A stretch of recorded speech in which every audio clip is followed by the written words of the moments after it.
예, 안녕하세요. 오늘부터 여러분과 함께 새로운 여정, 노너톡 공자의 하루 10분지에 오신 것을 환영합니다. 매일 단 10분, 2500년 전 공자의 말을 오늘의 언어로 풀어보는 시간, 삶의 방식이 필요할 때 공자에게 길을 묻는 이 작은 공간에서 여러분과 함께 생각하고 나누도록 하겠습니다.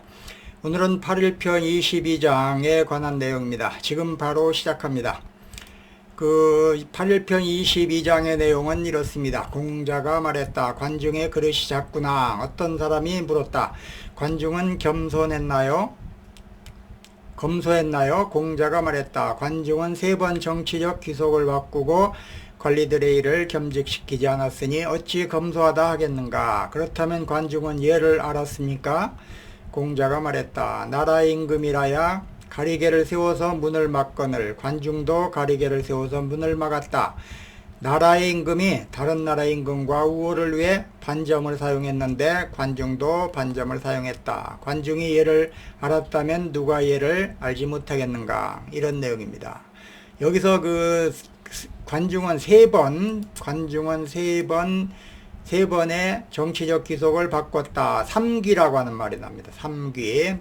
그 다음에 여기서 중요한 것은 공자가 관중을 비판하게 된 것은 이겁니다. 생문이라고 하는 것, 생문이라고 하는 것은 문가리개를 얘기합니다. 문가리개는 임금들만, 제후들만 했었는데, 관중도 문가리개를 했다. 두 번째는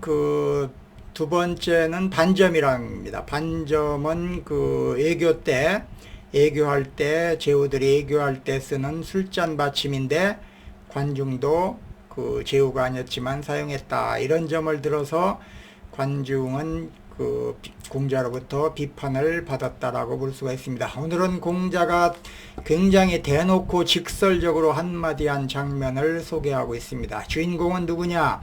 바로 춘추시대 제나라의 슈퍼총리 관중입니다. 정치, 경제, 애교, 군사 그야말로 전천후 만능형 리더였던 이 사람에게 공자가 던진 한마디는 무엇입니까? 관중은 그릇이 작아. 이 정도면 요즘 표현으로 대단하긴 한데 좀 얄미워. 이런 수준이에요. 이런 수준입니다. 그럼 왜 이런 말을 했는지 하나하나 따라가 보도록 하겠습니다. 8일편 22장에서 중요한 키워드 3귀 이미 설명했습니다. 불섭, 그 다음에 생문, 반점 이런 내용이 중요한 겁니다. 뒤에서 이런 내용에 대한 소개가 있을 것입니다. 자, 여러분, 유능한 정치가인 관중이 왜 공자에게 비판을 받았을까요? 공자는 관중 그릇이 작아 이렇게 했거든요. 아니 공자님, 관중이 어떤 사람인데요? 제나라 제상으로 나라를 번영하게 만들었고 그 유명한 제환공을 오패로 만든 장본인이 아닙니까?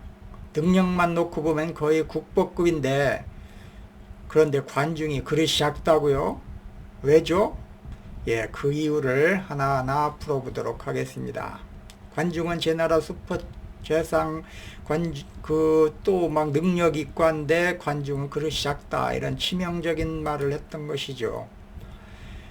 관중, 나라를 살린 슈퍼 정치 고수, 제환공과 함께 춘추 백일길을 걸었고 정치는 철두철미했게 했던 관중. 하지만 이 실용주의자에게는 무언가 찜찜한 구석이 있었으니 그거에 대해서 살펴보도록 하겠습니다. 제나라 제상으로 중앙집권을 강화하고 애교도 잘하고 정계도 살리고 협상 능력이 뛰어난 현실적이고 결과 중심적인 그러한 관중.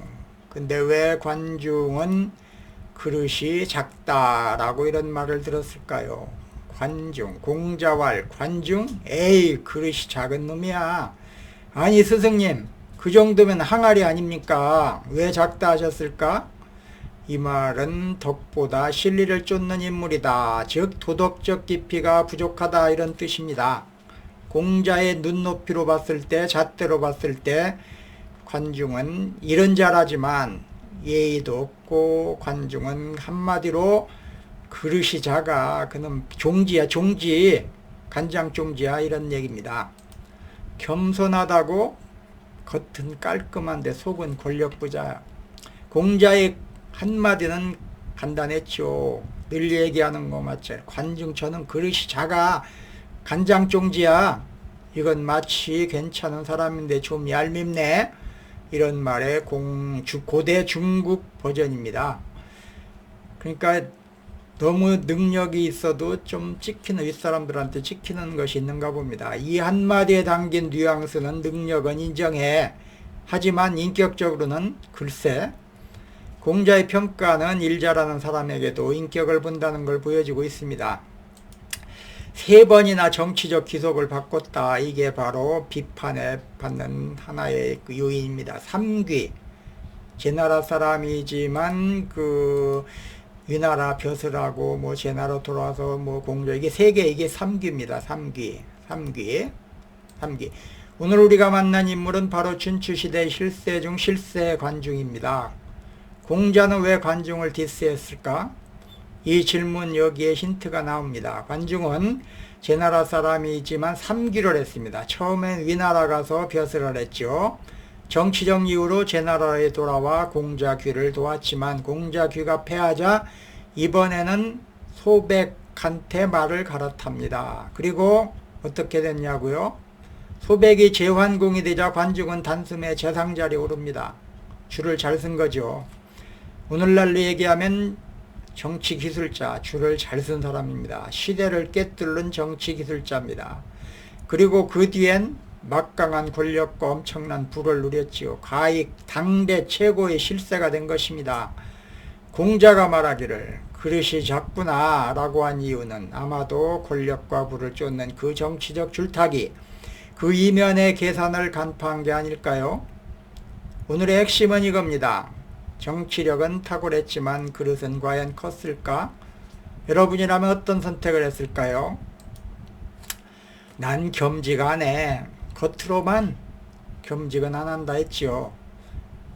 형식적으로는 겸직을 하지 않음으로써 권력을 절제한 것처럼 보였습니다마는 관직은 하나밖에 하지 않았습니다. 그러나 실제적인 영향력은 제후급이었지요. 그래서 비판을 받는 것입니다. 겸직 하나가 중요한 것이 아니라 거기에 따른 엄청난 제후급의 보상을 받은 거죠. 신분을 초월하고 관중 제후놀이를 한 것도 공자로 하여금 비판을 하게 한 그러한 요인입니다. 문 앞에 제후만 설치 가능한 생문을 설치했고, 애교 때, 제후들이 애교할 때 쓰는 반점이라고 하는 술잔 받침도 사용했던 것입니다. 관중은 제후도 아닌데 이것저것을 다 갖췄다라고 볼 수가 있죠. 그래서 공자는 말했습니다. 관중이 예를 알았다면 누가 예를 모른다 하겠는가. 그 예의 없는 사람이다 라고 하는 그런 말이 됩니다.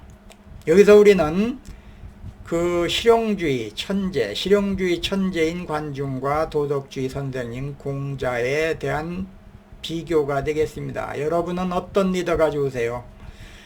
이 둘은 정치 방식이나 삶의 철학, 평가가 다 달랐습니다. 각기 아주 확연하게 달랐습니다. 그래서 공자의 관점에서 봤을 때 관중은 어떻게 보면은 능력은 있지만은 도덕적인 면에서는 좀 아니다 라고 하는 평가를 했던 것입니다. 관중, 여러분들 어떤 리더가 좋으세요? 관중처럼 성과 중심의 능력자? 아니면 공자처럼 도덕을 지키는 철학자? 역사는 늘 이 질문을 던지고 있습니다. 관중, 정치의 레전드였지만 공자님의 도덕시험에서는 약제점 땡입니다. 그렇다면 여러분이 선택할 리더는 누구겠습니까? 오늘도 역사 속에서 나를 돌아보는 시간. 관중은 나라를 부강하게 했지만 사적인 부와 권력을 누리고 예를 무시했다라고 하는 공자의 비판을 받고 있습니다. 다음 시간, 오늘은 공자가 관중을 향해 던진 날카로운 평가를 중심으로 능력보다 중요한 것이 무엇인지에 대해서 생각해 봤습니다. 다음 시간에는 8.1편 23장 공자의 음악 이야기에 관련된 내용입니다. 기대해 주셔도 좋겠습니다. 오늘 영상이 좋았다면 구독과 좋아요, 댓글까지 부탁드립니다. 예, 앞으로는 이런 버전으로 진행할까 합니다. 예, 오늘은 8.1편 22장에 대한 관중에 대한 공자의 평가에 대해서 살펴봤습니다. 예, 오늘도 시청해 주셔서 감사합니다.